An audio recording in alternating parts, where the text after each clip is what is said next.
Hi,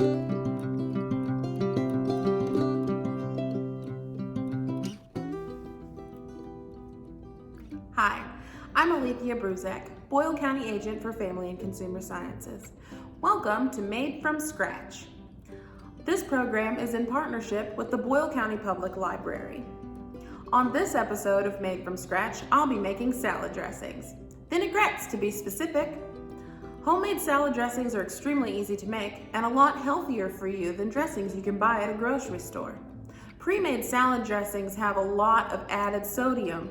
If you make your dressing at home, you can reduce your sodium intake substantially.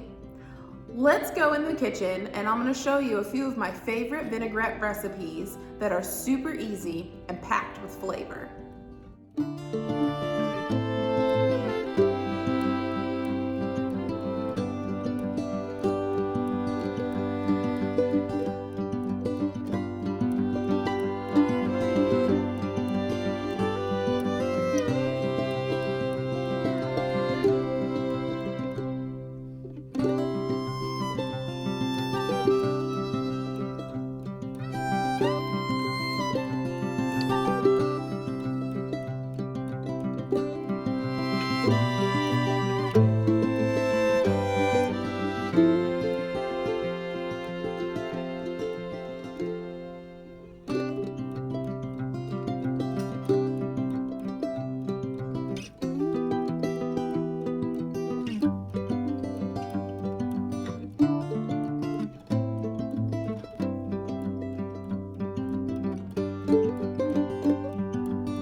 Thanks for watching Made from Scratch Salad Dressings. I hope you try one or all of the vinaigrettes we made today. Before you go, I'd like to share a few tips on how to make sensational salads. First things first, always wash your lettuce before you use it. Run the lettuce under cold water and dry with a paper towel, or throw the lettuce into a salad spinner to help get off the excess moisture. If you're into meal prepping like I am and want to take salads with you for lunch, always pack your salad separate from your salad dressing. This will prevent your lettuce from wilting before your lunch break. Last but not least, I want to remind everyone that if you stop at the Boyle County Public Library or the Boyle County Extension office, you can pick up a kit that has all of the recipes that I made today, as well as some information on how to make sensational salads and this handy dandy measuring cup contraption that you can make your own salad dressings in a flash. So, if you have any questions or want any more information on how to make sensational salads and salad dressings, contact me at the Boyle County Extension office.